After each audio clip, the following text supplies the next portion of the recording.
नमस्कार साथियों, एक बार पुनः आप सभी का इनसाइट एकेडमी के इस डिजिटल प्लेटफॉर्म पर स्वागत है। जैसा कि पिछले वीडियो में हमने मध्य प्रदेश में सड़क परिवहन के बारे में जाना था। एक तरीके से हमने परिवहन चालू किया था, इसमें हमने सड़क परिवहन को व्यवस्थित तरीके से समझा था, उसके सभी पक्षों के बारे में हमने जान लिया था। हमारे लिए जो वन डे एग्जाम के लिए MCQ वाले पोर्शन के लिए जो इंपॉर्टेंट फैक्ट होते हैं, आज के इस वीडियो में हम परिवहन संबंधित जो 2 टॉपिक बचे हुए हैं, 2 क्षेत्र, उनको जानेंगे, जिसमें आपका रेलवे परिवहन आता है, रेल परिवहन, और दूसरा आपका आता है वायु परिवहन। ठीक है, तो वायु परिवहन के बारे में भी हम आज यहाँ पर विस्तार से इसमें चर्चा करेंगे। ठीक है दोस्तों, तो चालू करते हैं हमारा रेलवे परिवहन के बारे में। तो रेल परिवहन में जो सबसे पहला फैक्ट दिया हुआ है वो आपका कि मध्य प्रदेश में रेल के इतिहास से संबंधित देखते हैं। ठीक है, तो मध्य प्रदेश में रेलवे के इतिहास संबंधी मुख्य जानकारी कहाँ से मिलती है? तो सुल्तान जहाँ बेगम की किताब है, एक पुस्तक है उनकी, गौहरे इकबाल। कौन सी पुस्तक है? दोनों फैक्ट आपको अच्छे से याद रखना दोस्तों कि सुल्तान जहाँ बेगम की एक पुस्तक है, क्या नाम है उस पुस्तक का? गौहरे इकबाल। उस पुस्तक में मध्य प्रदेश में रेलवे के विकास, रेलवे के इतिहास की जानकारी मिलती है। ठीक है, अगला जो महत्वपूर्ण फैक्ट है वो है आपका कि मध्य प्रदेश में रेलवे लाइन कब प्रारंभ हुई। ठीक है, उससे संबंधित प्रश्न है आपका। तो यहाँ पे रेलवे लाइन कब प्रारंभ हुई? तो मध्य प्रदेश में 1867 में प्रथम रेल मार्ग कहाँ से कहाँ के लिए? प्रयागराज से जबलपुर के लिए। प्रयागराज मतलब पुराना नाम क्या हो गया उसका? इलाहाबाद। ठीक है, तो प्रयागराज से जबलपुर के लिए कब? 1867 में, 1867 में ये रेल लाइन प्रारंभ की गई थी, जिसके माध्यम से 1 अगस्त 1867 को पहली रेलगाड़ी जबलपुर पहुंची थी आपके। ठीक है, पहली रेलगाड़ी कहाँ पहुंची थी आपके?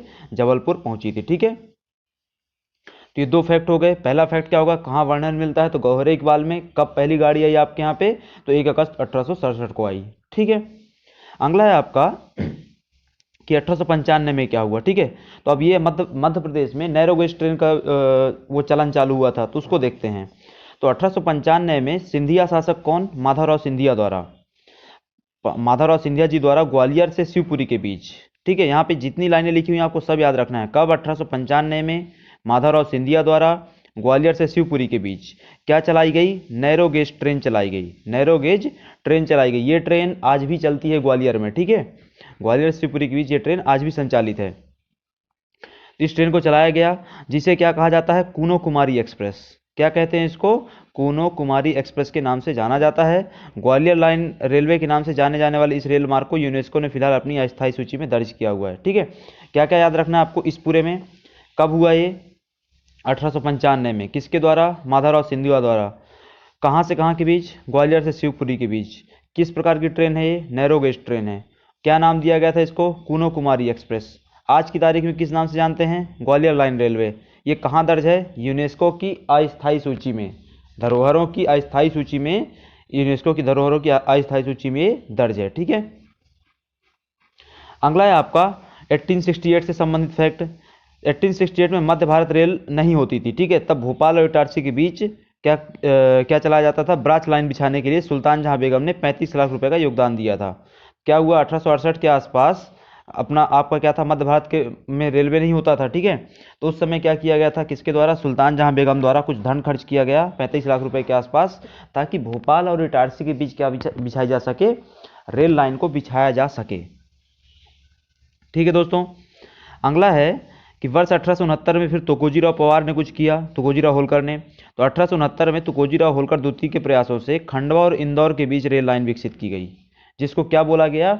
होलकर स्टेट रेल लाइन बोला गया। ठीक है, तो 1869 में तुकोजीराव द्वितीय के प्रयासों से, तुकोजीराव होलकर द्वितीय के प्रयासों से खंडवा और इंदौर के बीच होलकर स्टेट लाइन बिछाई गई। ठीक है, अगला है आपका कि 1877 में क्या हुआ? तो 1877 में राजपूताना मालवा रेलवे, राजपूताना मालवा रेलवे के नाम से जानी जाने वाली इंदौर उज्जैन रेल लाइन का विकास किया गया है। ठीक है, इंदौर उज्जैन रेल लाइन को किस नाम से जाना जाता था? राजपूताना मालवा रेलवे के नाम से। 1877 में उसका विकास किया गया। फिर है होशंगाबाद जिले का इटारसी रेलवे जंक्शन, मध्य प्रदेश का सबसे बड़ा रेलवे जंक्शन है, एवं दूसरा सबसे बड़ा क्या है? बीना सागर में है। ठीक है, तो होशंगाबाद जिले का सबसे का इटारसी रेलवे जंक्शन जो है वो मध्य प्रदेश का सबसे बड़ा है। पहला आपको अच्छे से याद रखना है। और जो दूसरा सबसे बड़ा वो कौन सा है? बीना, बीना स्टेशन सागर में। ठीक है, अगला जो फैक्ट है आपका वो रेलवे जोन से संबंधित है। तो देश में 18 रेलवे जोन है। एक पश्चिम मध्य रेलवे जोन है, उसका मुख्यालय तो अपने मध्य प्रदेश में ही है, जबलपुर में। ठीक है। यह कब बनाया गया? तो यह 1998 में रेलवे जोन का मुख्यालय घोषित किया गया था, जबकि 2003 से ये कार्य कर रहा है। और ये क्या है? पूर्णतः विद्युतीकृत रेलवे जोन है। ठीक है। क्या क्या याद रखना इस लाइन में आपको कि मध्य प्रदेश में 18 रेलवे जोनों में से एक रेलवे जोन है जबलपुर में, जो कि 1998 में घोषणा की गई थी, 2003 से कार्य कर रहा है। ये पूर्णतः 100% क्या है? विद्युतीकृत है। तो ये दोस्तों क्या था? मध्य प्रदेश का इतिहास था। फिर से एक बार देख लेते हैं इसको। मध्य प्रदेश के इतिहास की जानकारी, सॉरी, मध्य प्रदेश के रेलवे इतिहास था ये। मध्य प्रदेश के रेलवे का इतिहास की जानकारी आपको कहाँ से मिलती है? गौहरे इकबाल से मिलती है। पहला पॉइंट आपका। दूसरा कि यहाँ रेलवे कब चालू हुआ? 1867 से चालू हुआ। ठीक है, आपका प्रयागराज से जबलपुर के बीच। इसके अलावा आपके यहाँ नैरो गेज ट्रेन जो चलती है, जिसको क्या बोलते हैं? कूनो कुमारी एक्सप्रेस, ग्वालियर से शिवपुरी के बीच, उसको माधवराव सिंधिया ने 1895 में चलाया था, जो कि यूनेस्को की अस्थायी सूची में शामिल है। इसके अलावा सुल्तान जहां बेगम ने 35 लाख रुपए खर्च करके मध्य भारत में रेल लाइन बिछाई थी, भोपाल से इटारसी के बीच। तो कोजीराव होलकर द्वितीय ने क्या किया? खंडवा इंदौर रेल लाइन चलाई, जिसको होलकर स्ट्रेट लाइन बोलते हैं। इसके अलावा 1877 में राजपुताना मालवा रेलवे के नाम से इंदौर उज्जैन रेल लाइन का निर्माण कराया गया। आपका होशंगाबाद जिले का जो वो है इटारसी जंक्शन है, वो प्रदेश का सबसे बड़ा है, और बीना दूसरा सबसे बड़ा जंक्शन है। ठीक है। इसके अलावा 18 रेलवे जोनों में से मध्य प्रदेश में एक रेलवे जोन है। वो कौन सा है? पश्चिम मध्य रेलवे जोन, जबलपुर में स्थित है। 1998 में इसकी घोषणा हुई थी, 2003 से ये कार्य कर रहा है, क्रियाशील है, और ये 100% क्या है? विद्युतीकृत है। तो ये आपका पूरा रेलवे का इतिहास था मध्य प्रदेश में, इसको हमने पुनः रिवाइज किया। अब चलते हैं मध्य प्रदेश में रेलवे संबंधित अन्य तथ्यों को देखते हैं। तो आरआरबी कहाँ है? रेलवे रिक्रूटमेंट बोर्ड, रेलवे भर्ती बोर्ड का मुख्यालय मध्य प्रदेश में कहाँ है? भोपाल में। फिर मध्य प्रदेश में रेल सेवा आयोग और रेल सेवा विभाग का मुख्यालय भी कहाँ है? आपके भोपाल में। तो तीनों चीज़ें, रेलवे भर्ती बोर्ड, रेल सेवा आयोग और रेल सेवा विभाग, ये तीनों कहाँ है? आपके भोपाल में है। ठीक है। इलेक्ट्रिक और डीजल लोको शेड कहाँ है? आपके कटनी और इटारसी में। इलेक्ट्रिक एवं डीजल लोको शेड क्या है? ये अच्छे से याद रखिएगा। इलेक्ट्रिक एवं डीजल लोको शेड ये कहाँ है? आपके कटनी और इटारसी में। भोपाल के हबीबगंज रेलवे स्टेशन आईएसओ प्रमाण पत्र प्राप्त करने वाला पहला क्या है? रेलवे स्टेशन है। हबीबगंज रेलवे स्टेशन पहला ऐसा स्टेशन देश का जिसको क्या मिला है? आईएसओ प्रमाण पत्र प्राप्त हुआ है। फिर है आपका कि मध्य प्रदेश के भोपाल से दिल्ली चलने वाली, भोपाल से दिल्ली की जो कौन सी चलती है? आपकी भोपाल एक्सप्रेस, भोपाल शताब्दी एक्सप्रेस जिसको बोलते हैं। ठीक है, वो भी क्या है? आईएसओ प्रमाण पत्र करने वाली देश की पहली ट्रेन है। देश का पहला स्टेशन कौन सा हो गया आईएसओ वाला? हबीबगंज। देश की पहली कौन सी ट्रेन हो गई जिसको आईएसओ मिला है? वो भोपाल एक्सप्रेस हो गई, भोपाल शताब्दी एक्सप्रेस, भोपाल से दिल्ली के लिए। ठीक है। रीवा हबीबगंज जो एक्सप्रेस चलती, रेवांचल एक्सप्रेस, वो भी आईएसओ प्रमाणित ट्रेन है हमारे यहाँ पर। और इसके अलावा एशिया का सबसे बड़ा नैरो गेज रेलवे स्टेशन कहाँ है आपका? तो नैनपुर मंडला में है। एशिया का सबसे बड़ा नैरो गेज रेलवे स्टेशन की बात कर रहे हैं हम, तो वो कहाँ है? आपके नैनपुर मंडला में। अब देखते हैं मध्य प्रदेश में रेलवे क्षेत्र कौन कौन से हैं। ठीक है, मतलब कि कौन कौन से रेलवे जोन के तहत मध्य प्रदेश क्या है? कवर होता है। तो देखिए यहाँ पे पहला आता है आपका पश्चिम रेलवे, जिसका संभागीय मुख्यालय, यहाँ पे उसके पश्चिम रेलवे के मुख्यालय की बात नहीं कर रहे हैं हम, पश्चिम रेलवे का जो संभागीय मुख्यालय उसकी बात कर रहे हैं। ठीक है, तो वो कहाँ है? आपके रतलाम में। पश्चिम रेलवे का मुख्यालय तो आपका कहाँ हो जाएगा? मुंबई में। ठीक है, ये कहाँ है? रतलाम में संभागीय मुख्यालय। दक्षिण पूर्वी रेलवे कहाँ है? का मुख्यालय कहाँ है? संभागीय मुख्यालय आपके अनूपपुर में। मध्य रेलवे का संभागीय मुख्यालय कहाँ है? आपके खंडवा में। और उत्तर मध्य रेलवे का संभागीय मुख्यालय कहाँ है? आपके ग्वालियर में। ठीक है, तो पश्चिम का कहाँ हो गया? रतलाम में। दक्षिण पूर्व का अनूपपुर में। मध्य रेलवे खंडवा में। उत्तर मध्य रेलवे ग्वालियर में। इन चारों रेलवे जोन के संभागीय क्षेत्रों के अंतर्गत मध्य प्रदेश कवर होता है। ठीक है, अब देखते हैं मध्य प्रदेश में मेट्रो रेल परिवहन का। मध्य प्रदेश में मेट्रो रेल का विकास हो रहा है दो जगहों पर। ठीक है, भोपाल की राजनीतिक राजधानी और मध्य प्रदेश की राजनीतिक राजधानी और मध्य प्रदेश की आर्थिक राजधानी में। तो इनके बारे में देख लेते हैं कुछ फैक्ट। तो इन दोनों जगहों पे निर्माण और संचालन का कार्य कौन करेगा? Madhya Pradesh metro rail corporation करेगा। यहाँ पर भी और इंदौर में भी, मतलब भोपाल में भी और इंदौर में भी, दोनों जगह Madhya Pradesh metro rail corporation द्वारा मेट्रो रेल परिवहन का निर्माण और संचालन किया जाएगा। अब देखते हैं भोज मेट्रो और इंदौर मेट्रो। ठीक है, भोपाल की जो मेट्रो है उसको क्या नाम दिया गया है? भोज मेट्रो। भोपाल की जो मेट्रो बनेगी जब भी, तो उसको नाम क्या पड़ेगा? भोज मेट्रो। उसकी टोटल कितनी लेंथ होगी ट्रैक की? तो 27.87 किलोमीटर। कितनी? 27.87 किलोमीटर, जो यूरोपियन निवेश बैंक के वित्तीय सहायता से क्या हो रही है, विकसित हो रही है। यूरोपियन निवेश बैंक की वित्तीय सहायता से वो विकसित हो रही है। अगला है आपका इंदौर मेट्रो। तो इंदौर मेट्रो 31.55 किलोमीटर रहेगा, जो एनडीबी न्यू डेवलपमेंट बैंक द्वारा क्या किया जा रहा है, विकसित किया जा रहा है, उसकी वित्तीय सहायता से विकसित हो रहा है। एनडीबी को क्या बोलते हैं सामान्य भाषा में, ब्रिक्स बैंक बोलते हैं। क्या बोलते हैं, ब्रिक्स बैंक बोला जाता है। ठीक है, तो सबसे लंबा कौन सा हो गया, इसमें कौन सी मेट्रो रेल लंबी हो गई आपकी, तो इंदौर मेट्रो रेल लंबी हो गई 31.55 है, भुज 27.87 है। ठीक है, भोज में फंडिंग कौन करेगा आपका, यूरोपियन बैंक करेगा। इंदौर वाले में कौन फंडिंग करेगा आपका, न्यू डेवलपमेंट बैंक। ठीक है, और इन दोनों का निर्माण संचालन कौन करेगा, तो Madhya Pradesh metro rail corporation के तहत इसका निर्माण और संचालन होगा। तो ये पूरा क्या था दोस्तों, आपका मध्य प्रदेश में रेल परिवहन था, जिसका हमने इतिहास देखा, उससे संबंधित अन्य तथ्यों को देखा, मध्य प्रदेश में कौन कौन से रेलवे संभागीय मुख्यालय कहाँ कहाँ उनको देखा। इसके अलावा मध्य प्रदेश में जो एक नई संभावना उभर रही है मेट्रो रेल परिवहन की, उसके बारे में भी हमने यहाँ पे चर्चा की। अब चलते हैं मध्य प्रदेश में वायु परिवहन को देखते हैं।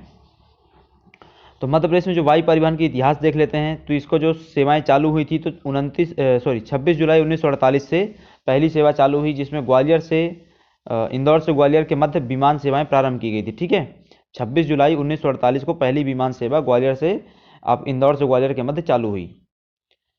अब यहाँ पर क्या है, मध्य प्रदेश में भारतीय वायुसेना की कई सारी हवाई पट्टियाँ हैं। ठीक है, भारतीय वायुसेना की हवाई पट्टियाँ मध्य प्रदेश में कहाँ कहाँ पर हैं, तो महाराजपुर ग्वालियर में है और ग्रेसिम नीमच में है। कहाँ कहाँ, महाराजपुर ग्वालियर और ग्रेसिम नीमच में। जब आपका वो हुआ था बालाकोट एयर स्ट्राइक हुई थी, तो फाइटर प्लेन्स कहाँ से उड़े थे, महाराजपुर ग्वालियर से ही उड़कर गए थे। ठीक है, इसके अलावा और कहाँ है, तो अन्य सैन्य पट्टियाँ हैं। देखो यहाँ पे थोड़ा सा अंतर है, इस चीज़ को समझ के रखना। ये जो पट्टियाँ हैं दोनों, ग्रेसिम और महाराजपुर, ये किसके कंट्रोल में हैं, भारतीय वायुसेना के कंट्रोल में है। ठीक है, कुछ अन्य पट्टियाँ भी हैं जो भारतीय वायुसेना नहीं, आपकी आर्मी के कंट्रोल में है, इंडियन आर्मी के कंट्रोल में है, या उसकी जो CAPF यूनिट होती है उनके कंट्रोल में। ठीक है, सेंट्रल आर्म्ड पुलिस फोर्सेस होती है, उनके कंट्रोल में है, पर उनका प्रयोग कौन करेगा, अल्टीमेटली आपका एयरफोर्स करने वाली है, पर वो उनके नियंत्रण में नहीं है। ठीक है, तो ऐसी अन्य दो पट्टियाँ कौन सी हैं, एक शिवपुरी में है जो कि ITBP के नियंत्रण में है, और दूसरा टेकनपुर में है जो कि ग्वालियर में आता है। ठीक है,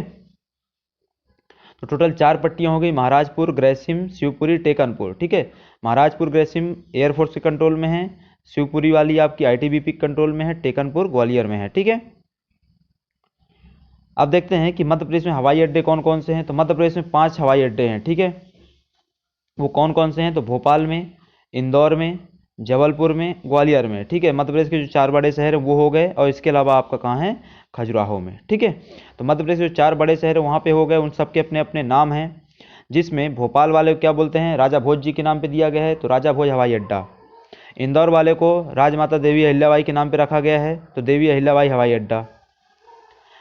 जबलपुर वाले को क्या नाम दिया गया है, डुमना नाम दिया गया है, डुमना हवाई अड्डा। ग्वालियर वाले को क्या बोलते हैं, राजमाता विजय राजे सिंधिया हवाई अड्डा। और खजुराहो वाले को क्या नाम दिया गया है, महाराजा छत्रसाल हवाई अड्डा। ठीक है, पांचों आपको अच्छे से याद रखने हैं नाम के साथ। भोपाल वाले को क्या बोलते हैं, राजा भोज हवाई अड्डा। इंदौर को देवी अहिल्या जी के नाम पे, जबलपुर को डुमना दिया गया है नाम, ग्वालियर को राजमाता विजय राजे सिंधिया जी के नाम पे, खजुराहो को महाराजा छत्रसाल के नाम पे नाम दिया गया है। ठीक है, अब देखते हैं वायु परिवहन संबंधित कुछ अन्य तथ्यों को। तो अगर यहाँ पे देखा जाए, मध्य प्रदेश में जो वो होती हैं हवाई पट्टियाँ होती हैं, तो कितनी हैं, टोटल 33 हवाई पट्टियाँ हैं। ये इमरजेंसी लैंडिंग के लिए, या कभी कोई नेता वगैरह आते हैं तो उनके लैंडिंग के लिए बनाई जाती हैं। ठीक है, तो ये आपको 33 हवाई पट्टियाँ मिलेगी हमारे प्रदेश में। मध्य प्रदेश का खजुराहो अंतर्राष्ट्रीय वायु सेवा से जुड़ा हुआ है, मतलब खजुराहो जो एयरपोर्ट है हमारा, महाराजा छत्रसाल एयरपोर्ट, वो किससे जुड़ा हुआ है, अंतर्राष्ट्रीय वायु सेवा से जुड़ा हुआ है। यहाँ पे नियमित सेवाएँ नहीं हैं, कि ऐसा नहीं कि आपको यहाँ पे नियमित तौर पर इंटरनेशनल वो होती हैं, फ्लाइट्स होती हैं, ऐसा नहीं है। इमरजेंसी के तौर पे, या कभी कोई आता है, कोई पर्यटक वगैरह, ठीक है, तो उसकी यहाँ पे लैंडिंग हो जाती है। इसके अलावा क्या है, मध्य प्रदेश का सर्वाधिक व्यस्ततम हवाई अड्डा कौन सा है, तो इंदौर है। ठीक है, मध्य प्रदेश से पहली अंतर्राष्ट्रीय उड़ान 2010 में भोपाल एयरपोर्ट से हज के लिए उड़ी थी। ठीक है, मध्य प्रदेश से पहली अंतर्राष्ट्रीय उड़ान कब हुई, 2010 में हुई थी। कहाँ से कहाँ, भोपाल से कहाँ के लिए, मक्का के लिए। ठीक है, हज यात्रा से संबंधित थी वो। इसके अलावा एयर टैक्सी कब चालू हुई मध्य प्रदेश में, 2011 से चालू हुई थी, और कान्हा किसली में हवाई पट्टी सेवाएं उपलब्ध करवाई जाती हैं। ठीक है, ये क्या था पूरा दोस्तों आपका मध्य प्रदेश में वायु परिवहन था। मध्य प्रदेश में वायु परिवहन अपनी एक सीमितता के साथ है, लेकिन अभी फिलहाल पिछले लगभग 6-7 महीनों में काफ़ी ज़्यादा विकास हो रहा है, तीव्र गति से विकास हो रहा है, क्योंकि आपके जो मंत्री हैं उड्डयन मंत्री, वो अपने मध्य प्रदेश से ही हैं, सिंधिया जी, तो उस चीज़ में थोड़ा ज़्यादा फोकस कर रहे हैं वो। ठीक है, तो हो सकता है आने वाले समय में और सुविधाएं मध्य प्रदेश में वायु परिवहन के क्षेत्र में देखने को मिलेंगी। तो ये आज हमने इस वीडियो में क्या कवर किया, आपका रेलवे परिवहन और वायु परिवहन को पूरा विस्तार से चर्चा की, जिसमें रेलवे परिवहन के इतिहास के साथ साथ जो सामान्य चीज़ें हैं उनको बारे में देखा। सेम चीज़ हमने वायु परिवहन के बारे में भी देखी, उसमें इतिहास के साथ साथ जो सामान्य तथ्य हैं उनके बारे में भी हमने जाना। तो आज का वीडियो यहीं समाप्त करते हैं दोस्तों, मिलते हैं अगले वीडियो में, तब तक के लिए आप सभी का धन्यवाद।